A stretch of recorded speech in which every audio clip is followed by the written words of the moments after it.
ಆಮೇಲೆ ನಿಂತ್ಕೊಳ್ಳ ಅಲ್ಲೇ ಬಂದು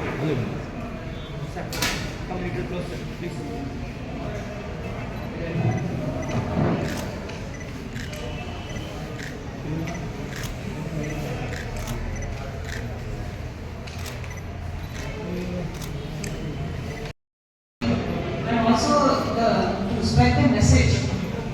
ನನಗೆ ಅನ್ಸುತ್ತೆ ಅಂದರೆ we have to change the approach because ಎಷ್ಟೋ ನಮ್ಮ ದೇಶದಲ್ಲಿ maybe in Japan and Western countries they see better control of tobacco. In some countries like Japan, 50% reduction in tobacco usage ಆಗಿದೆ. ನಮ್ಮ ದೇಶದಲ್ಲೂ ಆ level of control ಪಡಿಬೇಕು ಅಂತ we are working very hard. So what I feel is our approach should be more humane approach towards tobacco control may help us more ಅಂತ ಅನ್ಸುತ್ತೆ. What is this humane approach ಅಂದರೆ fear mongering ಮಾಡಬಾರ್ದು, ಪೇಷಂಟ್ಗೆ ಹೆದರಿಸಿ ಮಾಡಬಾರ್ದು. More understanding ಅಂದರೆ psychological factors ಏನು, ಯಾಕಂದ್ರೆ we are not able to develop this, why the tobacco usage is galloping in our country, young people ಯಾಕೆ ಮತ್ತೆ ಹುಟ್ಟಾಗ್ತಾ ಇದ್ದಾರೆ ಅನ್ನೋದಕ್ಕೆ ನಮಗೆ ಪ್ರಶ್ನೆ ಬೇಕು. ನಾವೀಗ ಸರಿಯಾಗಿ ಅರ್ಥ ಮಾಡ್ಕೊಳ್ಬೇಕು. ನೀವು ನೆನಪು ಬೇರೆ ಕಂಟ್ರೋಲ್ ಇದೇ ಥರ ನಾವು ಮಾತಾಡ್ತಿರ್ತೀವಿ, ಮಾಡ್ತಿರ್ತೀವಿ. What I strongly feel is ಒಂದು ಸೈಕಲಾಜಿಕಲ್, ಒಂದು ಎಂಪತಿ, ಒಂದು understanding why is this happening ಏನಂತಂದ್ರೆ what is stress, pressure, vulnerability ಏನು. ನನಗೆ ತಿಳಿದಂಗೆ ವಿಲೇಜಲ್ಲಿ ಹೆಂಗಸರು ಹೊಟ್ಟೆ ಹಸಿರುತ್ತೆ, ಅದರ ಊಟದಲ್ಲಿ ಪೋಸ್ಟ್ಪೋನ್ ಮಾಡೋಕ್ಕೆ ತಂಬಾಕು ಹಾಕೋದು ಅಭ್ಯಾಸ ಮಾಡ್ಕೊಳ್ತಾರೆ. ಆ್ಯಂಡ್ ಇದು ಪ್ಯೂರ್ ಪ್ರೆಷರ್ ಯಂಗ್ಸ್ಟರ್ಸಲ್ಲಿ. ಯಂಗ್ ಮೇಲ್ಸ್ ಮನೆಗೆ ಒಬ್ಬರು ಸ್ಮೋಕರ್ ಇದ್ದರೆ ಸಾಕು, many young males start. In fact, 30% of the smokers are young adults, males. ಅದು ತುಂಬ ಜಾಸ್ತಿ ನೋಡ್ತೀವಿ. ಸೊ ನನಗೆ ಏನಂದರೆ just round up, apart from an empathy and understanding, 2 important factors. Scientific approach, ಒಂದು ಎಜುಕೇಷನ್ ಇರಬೇಕು, ಆಮೇಲೆ ಒಂದು ಕಂಟ್ರೋಲ್ ಅಂದರೆ ಗೌರ್ಮೆಂಟ್ ರಿಸೋರ್ಸಸ್ ಅದರಲ್ಲಿ some control should be there. So education is more important. Education ಏನಪ್ಪ ಅಂತ ಅಂದರೆ ನಾವು ಮಾಡ್ತೀವಿ ಈಗ ಪಬ್ಲಿಕ್ ಹೆಲ್ತ್ ಫೋರಮ್ಸ್ ಅಲ್ಲಿ ಟೊಬ್ಯಾಕೋ ಯಾಕೆ ಬಿಡಬೇಕು, ಕ್ಯಾನ್ಸರ್ ಏನು ಬರುತ್ತೆ, ಯಾವ ಏಜಲ್ಲಿ ಶುರು ಆಗುತ್ತೆ, ವಾಟ್ ಆರ್ ದ ರಿಸ್ಕ್ ಅಂತ ಎಕ್ಸ್ಪ್ಲೇನ್ ಮಾಡೋದು.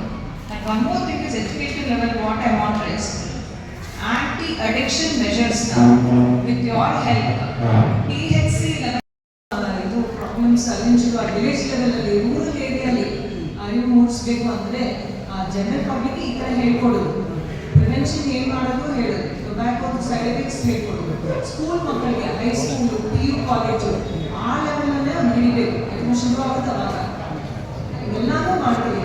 ನನ್ನ ರಿಕ್ವೆಸ್ಟ್ ಏನಂದರೆ THC ಲೆವೆಲಲ್ಲಿ ಕೂಡ ಈ ಥರ ಅರಿವಿನ ಪೋಸ್ಟರ್ಸು ಪ್ಲಸ್ ಬಿಡಕ್ಕೆ ಇಷ್ಟ ಇರೋರಿಗೆ ಒಂದು ಪ್ರೋತ್ಸಾಹ ಕೊಡೋಕ್ಕೆ ಡಿಅಡಿಕ್ಷನ್ ಸೆಂಟರ್ಸ್ ಕೂಡ ಆ ಲೆವೆಲಲ್ಲೇ ಮಾಡಬೇಕು. ಯಾಕಂದರೆ ಮೈಸೂರಿಗೆ ಬಂದ್ಬಿಟ್ಟು ಯಾವುದೋ ಮೂಲೆ ಡಿಪಾರ್ಟ್ಮೆಂಟ್ ಡಿಅಡಿಕ್ಷನ್ ಸೆಂಟರಲ್ಲಿ ಒಂಥರ ಅರ್ಧಂಬರ್ಧ ಗೊತ್ತು ಆಲ್ಕೋಹಾಲ್ ಬಿಡಿಸೋಕ್ಕೆ ಇದಕ್ಕೆ ಹಾಫ್ ಆಗಿದ್ದಾವೆಲ್ಲ ಆ ಲೆವೆಲಲ್ಲೇ ಹೇಳಿದರೆ ಎಷ್ಟು ಜನ ಶುರು ಹಂತದಲ್ಲಿ ಬಿಟ್ಬಿಡ್ತಾರೆ. ಫಸ್ಟ್ 5 ಇಯರ್ಸ್ ಶುರು ಆಗೋಷ್ಟೇ ಬಿಡೋ ಚಾನ್ಸಸ್ ಭಾಳ ಜಾಸ್ತಿ. ಕರೆಕ್ಟು, ನಾವು ಸಜೆಸ್ಟು ಮಾಡ್ತೀವಿ ಗೌರ್ಮೆಂಟ್ಗೆ. ನಮ್ಮ chairman doctor Ajay Kumar is always making ನಮ್ಮ ಇನ್ಪುಟ್ಸು, ನಮ್ಮ ಎಕ್ಸ್ಪೀರಿಯನ್ಸಸ್ ನೋಡಿ is always giving the feedback, how to improve, how to increase coverage. ಖಂಡಿತ ಮಾಡ್ತೀವಿ. ನಿಮ್ಮ ಅದು ವೆರಿ ಅಡ್ವಾನ್ಸ್ಡ್ ಆಗಿರೋ ರೀಜನ್, ಬೋನ್ ಎರೋಷನ್ ಆಗಿ ತುಂಬ ಡೀಪ್ ಆಗಿ ಅದು ಹೊಂದ್ಕೊಂಡೋಗಿರುತ್ತೆ. ಹಾಗಾಗಿ ಅದಕ್ಕೆ ಸರ್ಜಿಕಲ್ ಆಪ್ಷನ್ಸ್ ಕಮ್ಮಿ ಆಗುತ್ತೆ. ಅವಾಗ ನಾವು ಅದಕ್ಕೆ ಇಂಜೆಕ್ಷನ್ ಥೆರಪಿ ಕೊಟ್ಟು ಅದನ್ನು ಕಮ್ಮಿ ಮಾಡಿ ಆಮೇಲೆ ಸರ್ಜರಿ ಮಾಡಬೇಕು. ಬಟ್ ಅದು ವಿಷಯ ದೊಡ್ಡದಲ್ಲ. ರಿಕರೆನ್ಸ್ ರೇಟ್ ಅಂತ ಕರಿತೀವಿ. ಸ್ಟೇಜ್ 4 ಅಲ್ಲಿ ನಾವು ಸರ್ಜರಿ ಮಾಡಿದ್ರು ಅದು ಮತ್ತೆ ಬರುತ್ತೆ. ಅರ್ಲಿ ಸ್ಟೇಜಲ್ಲಿ ಅದನ್ನು ಕಂಪ್ಲೀಟ್ ಆಗಿ ಅದನ್ನು ತೆಗೆದು ಅದಕ್ಕೆ ರೇಡಿಯೇಷನ್ ಥೆರಪಿ ಆಗಿ ಕೀಮೋಥೆರಪಿ ಆಗಿ ಚಿಕಿತ್ಸೆ ಕರೆಕ್ಟಾಗಿ ಮಾಡಿದ್ರೆ ಅದ್ರ ರಿಕರೆನ್ಸ್ ರೇಟ್ಸ್ ಕಮ್ಮಿ ಆಗ್ತಾ ಹೋಗುತ್ತೆ.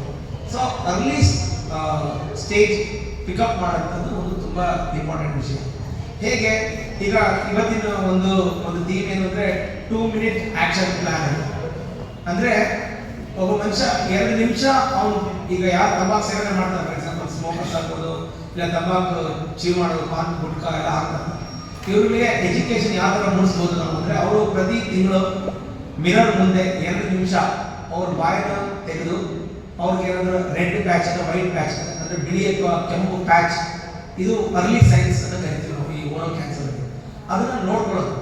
ನಮ್ಮಲ್ಲಿ ಏನಾಗುತ್ತೆ, ನಾವು ಕೇಳ್ತೀವಿ ಪೇಷಂಟ್ಸ್ಗೆ, ಏನಪ್ಪ ಗಂಟೆ ಇಷ್ಟು ದಪ್ಪ ಮಾಡ್ಕೊಂಡಿದ್ದೀರಾ ಅಂದರೆ, ಸರ್ ಅದೇನೋ ಚಿಕ್ಕ ಏನೋ ಗುಳ್ಳೆ ಥರ ಸುಮ್ಮನೆ ಇತ್ತು, ಮಾಮೂಲಿ ಉಂಟ ಅಂದ್ಕೊಂಡ್ವಿ, 2 ತಿಂಗಳು ಅದು 3 ತಿಂಗಳು ನೋಡ್ವಿ, ಆಮೇಲೆ ಯಾರೋ ಆಯುರ್ವೇದಿಕ್ ಟ್ರೀಟ್ಮೆಂಟ್ ತಗೊಂಡ್ವಿ, 6 ತಿಂಗಳು ಹಂಗೆ ಹೋಯ್ತು. ಸೊ ಈ ನೆಗ್ಲಿಜೆನ್ಸಿ ಏನಿದೆಯಲ್ಲ ಇದು we have to pay very heavy price. ಯಾಕೆಂದ್ರೆ ಅವ್ರು ನಮ್ಮ ಹತ್ರ ಬರೋಷ್ಟೊತ್ತಿಗೆ ಅದು 4ನೇ ಹಂತ ಹೊರಟೋಗ್ಬಿಟ್ಟಿರುತ್ತೆ. So this is another intention of doing this programme. ನಿಮ್ಮ ಪತ್ರಕರ್ತರ ಸಹಾಯದಿಂದ ತಿಳುವಳಿಕೆ ಮೂಡಿಸೋದು ಜನರಿಗೆ. ಯಾಕೆಂದ್ರೆ ಅಟ್ಲೀಸ್ಟ್ ಇವಾಗ ಫಸ್ಟ್ ಮೇಡಮ್ ಹೇಳಿದ್ರು ತಂಬಾಕು ಸೇವನೆನೇ ನಿಲ್ಸೋದು that is the best. Prevention is better than cure. But ಅದು ನೆಕ್ಸ್ಟ್ ಆ ಹಂತ ಏನಾದರೂ ದಾಟಿ ಹೋದ್ರೆ ಅಂದ್ರೆ ಎಷ್ಟೊಂದು ಜನ ಆಲ್ರೆಡಿ ಹೇಳ್ತಾರೆ ಸರ್ ನಾನು 5 ವರ್ಷದ ಶುರು ಮಾಡ್ಬಿಟ್ಟಿದ್ದೀನಿ. ಅಟ್ ಲೀಸ್ಟ್ ಅಂಥವ್ರಿಗೆ ಅರ್ಲಿ ಸೈನ್ಸ್ ಈ ಥರ ರೆಡ್ ಪ್ಯಾಕ್ಸ್ ಅಥವಾ ವೈಟ್ ಪ್ಯಾಕ್ಸ್ ನೋಡಿ ಎಕ್ಸಾಮಿನೇಷನ್ ನೋಡಿಕೊಂಡು ಅಕಸ್ಮಾತ್ ಏನಾದರೂ ವ್ಯತ್ಯಾಸ ಕಂಡು ಬಂದಲ್ಲಿ ಇಮಿಡಿಯೇಟ್ ಆಗಿ ಡಾಕ್ಟರ್ನ ಕಂಡು ಬಂದರೆ so we are going to do something for screening. ನಾವು ಅದನ್ನು ವ್ಯಾಕ್ಸ್ ಮಾಡಬೇಕು ಇಲ್ಲ ಸ್ಕ್ಯಾನ್ ಮಾಡಬೇಕು, ಚೆಕ್ ಮಾಡಿ ಅದನ್ನು ಅರ್ಲಿ ಸ್ಟೇಜಲ್ಲಿ ಪತ್ತೆ ಮಾಡಿದ್ರೆ ಅದಕ್ಕೆ ಕ್ಯೂರೇಟಿವ್ ಆಪ್ಷನ್ಸ್ ಜಾಸ್ತಿ ಇರುತ್ತೆ. ಸೊ ಇಲ್ಲಿ ನಿಮಗೆ ಬೋರ್ಡ್ ಕಾಣಿಸ್ತಾ ಇದೆಯಲ್ಲ.